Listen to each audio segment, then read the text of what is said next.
Assalamualaikum warahmatullahi wabarakatuh. Sebelumnya, perkenalkan nama saya Guru Idam Bintang Perdana, absen 15 dari kelas 10C. Di video kali ini saya akan membahas tentang sejarah Kerajaan Kahuripan. Sebelum masuk ke pembahasan, saya akan membacakan data risi terlebih dahulu. Yang pertama ada latar belakang. Di latar belakang saya akan membahas tentang bagaimana alur berdirinya Kerajaan Kahuripan. Yang kedua ada masa kejayaan. Di masa kejayaan saya akan membahas seperti pembangunan infrastruktur pada masa kerajaan tersebut dan pemerluasan wilayah pada kerajaan tersebut. Yang ketiga ada fase kemunduran. Di fase kemunduran saya akan membahas bagaimana bisa kerajaan itu runtuh ataupun hilang. Yang keempat ada bukti-bukti peninggalan. Di bukti peninggalan saya akan membahas seperti contohnya candi-candi yang ditinggalkan oleh kerajaan tersebut dan prasasti-prasasti yang telah ditemukan. Latar belakang Kerajaan Kahuripan adalah salah satu kerajaan masa Hindu-Buddha di Jawa Timur yang berdiri pada abad ke-11. Kerajaan ini didirikan oleh Raja Airlangga pada tahun 1019 Masehi sebagai kelanjutan dari Kerajaan Medang. Ibu kota kerajaan terletak di Kahuripan, dekat lembah Gunung Penanggungan, sekitar Sidoarjo sekarang. Kerajaan ini berumur sangat pendek dan Raja Airlangga menjadi salah satu penguasa yang pernah memerintah. Yang selanjutnya, alur berdirinya Kerajaan Kahuripan. Yang pertama, kekalahan Kerajaan Medang. Kerajaan ini runtuh akibat mendapat serbuan dari Kerajaan Sriwijaya yang berkolaborasi dengan Raja Wurawari dari Loram. Dalam paralaya tersebut, sang raja gugur dan kerajaan menjadi porak-poranda. Yang kedua, Raja Airlangga berhasil lolos dari peperangan. Airlangga berhasil lolos dan melarikan diri ke hutan di daerah pegunungan Wanagiri bersama abdinya yang bernama Mpu Narotama. Pada saat pelarian dan dalam masa persembunyian dengan kalangan pertapa, setelah melewati 3 tahun pertapaan di dalam hutan, pada tahun 1019 Airlangga didatangi utusan rakyat beserta senopati yang masih setia untuk menyampaikan perintah agar dirinya mendirikan dan membangkitkan kembali sisa-sisa kerajaan Medang. Atas dukungan para pendeta dari ketiga aliran yakni Hindu, Buddha, dan Mahabrahmana, ia kemudian membangun kembali sisa-sisa kerajaan Medang. Di sini adalah alur bagaimana awal mula kerajaan Medang bisa berdiri. Medang Kahuripan dengan ibu kota barunya yang bernama Watanmas, yang merupakan pusat pemerintahan kerajaan Medang sebelumnya telah hancur. Airlangga sebagai pendiri membangun ibu kota baru di Watanmas, sebuah daerah yang berdekatan dengan Gunung Penanggungan. Ia dinobatkan sebagai raja pertama Kerajaan Kahuripan dengan menyandang gelar Sri Maharaja Raka Hulu Sri Lokeswara Damarwangsa Airlangga Ananta Wira Tunggal Dewa. Nah, setelah tahu bagaimana asal usul Kerajaan Kahuripan, yang selanjutnya kita akan membahas masa kejayaan. Masa kejayaan Kahuripan adalah yang pertama, memperluas wilayah kekuasaan. Dalam upaya memperluas kekuasaan, Raja Airlangga membangun struktur kerajaan yang kuat dalam menggerakkan kehidupan kenegaraan. Setelah kehidupan di istana mulai tertata, Raja Airlangga mulai berkeliara untuk menggelang kekuatan dari para raja loka di sekitar Kerajaan Kahuripan. Raja Airlangga mampu memperluas wilayah kekuasaan, bahkan bisa mencapai beberapa daerah di Jawa Tengah. Penaklukan daerah-daerah menjadi sekutu dan kehancuran Sriwijaya yang merupakan musuh terkuat mengantarkan Kerajaan Kahuripan pada masa kejayaan. Selain memperluas wilayah kekuasaan, Raja Airlangga juga meningkatkan perekonomian. Proses perekonomian yang digerakkan oleh Kerajaan Kahuripan adalah perdagangan. Sumber sejarah menyebutkan bahwa bandar atau pelabuhan dagang yang dimiliki Kerajaan Kahuripan adalah kedua terbesar setelah Kerajaan Sriwijaya di Palembang. Bandar niaga milik Kerajaan Kahuripan terdiri dari Ujung Galuh dan Gampang Putih di wilayah Tuban. Berdasarkan penafsiran prasasti, peninggalan ditemukan bahwa sejak awal berdirinya Kerajaan Kahuripan sudah melakukan interaksi dagang dengan bangsa asing khususnya Asia Selatan dan Asia Tenggara. Di dalam prasasti Cane tertulis beberapa negara yang dikenai pajak oleh Kerajaan Kahuripan yang terdiri dari negara Srihala atau Sri Lanka dan Dikara Pandika di India, Campak di Vietnam. Yang ketiga ada pembangunan infrastruktur. Pada masa kejayaan di Kerajaan Kahuripan di masa kegemilangan Raja Airlangga banyak melakukan pembangunan infrastruktur untuk menjaga kehidupan masyarakat.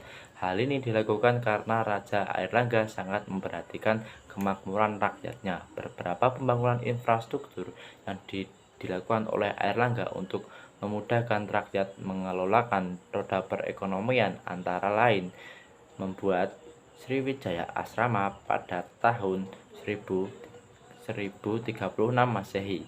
Yang kedua, mendirikan tanggul di wilayah Waringan Sapta pada tahun 1037 Masehi untuk membendung luapan air dari Sungai Brantas untuk mencegah terjadinya banjir bandang akibat luapan Sungai Brantas. Bendungan ini kemudian digunakan untuk mengairi sawah untuk menjamin kehidupan masyarakat. Hal ini merupakan salah satu wujud jaminan aman terhadap kecukupan sandang dan pangan penduduk Kerajaan Kahuripan dari Raja Airlangga.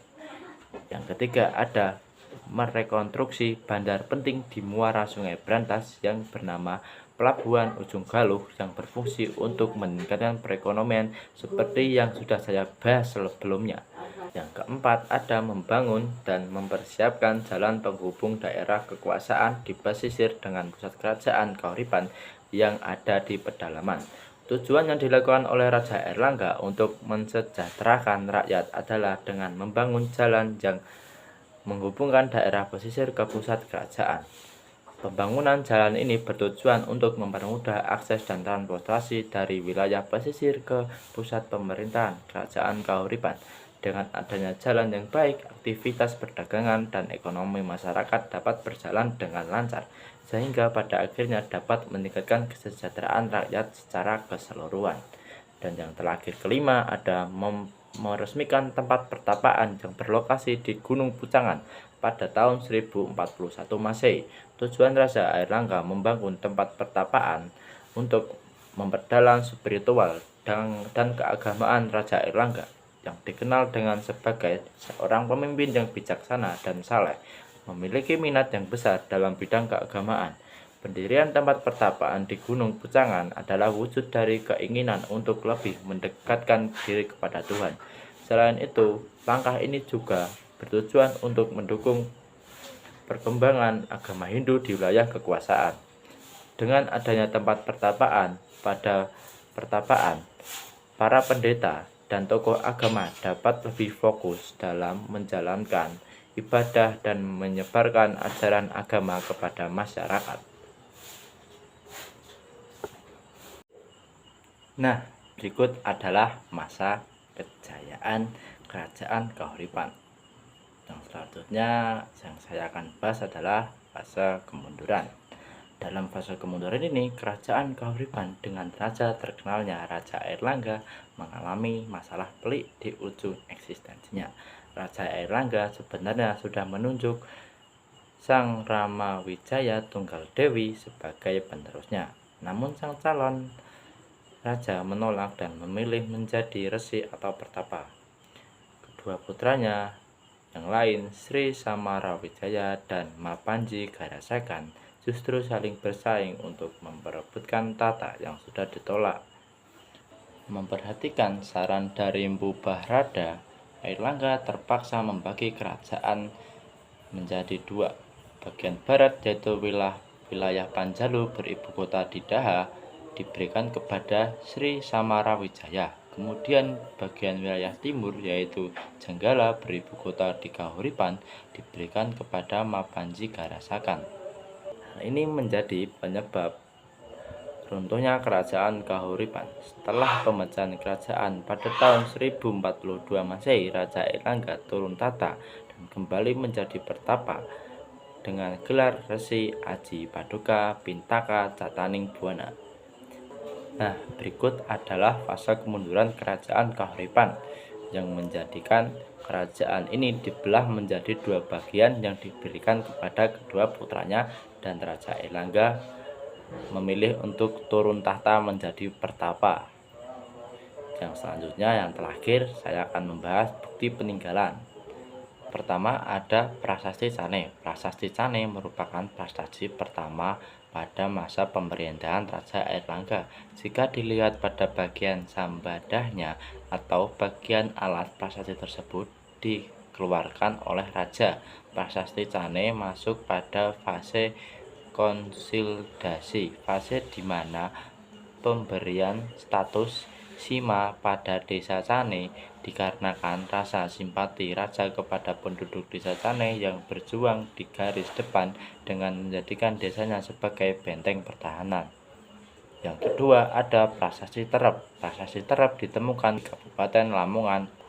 Isi prasasti tersebut menyebutkan bahwa raja telah memberikan argumen kepada Rakai Pangkaja Dyah Tumbangmo Brajaksa jasanya saat raja menyingkir dari Watanmas ke Patakan.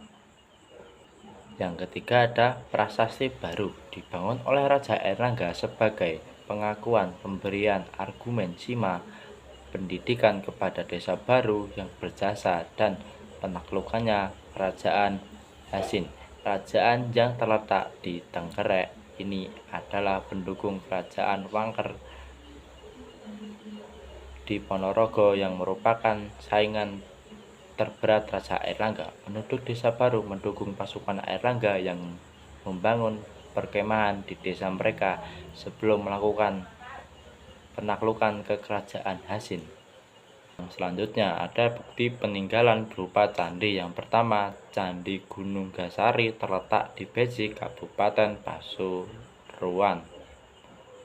Yang kedua ada Candi Watu Tulis terletak di daerah Watu Tulis, Prambon, Sidoarjo. Yang ketiga ada Petirtan Belahan terletak di lereng timur Gunung Penanggungan, Kabupaten Pasuruan.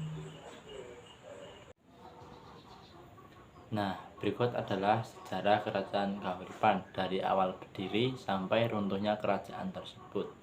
Mungkin segitu saja yang dapat saya sampaikan. Kurang lebihnya mohon maaf. Assalamualaikum warahmatullahi wabarakatuh.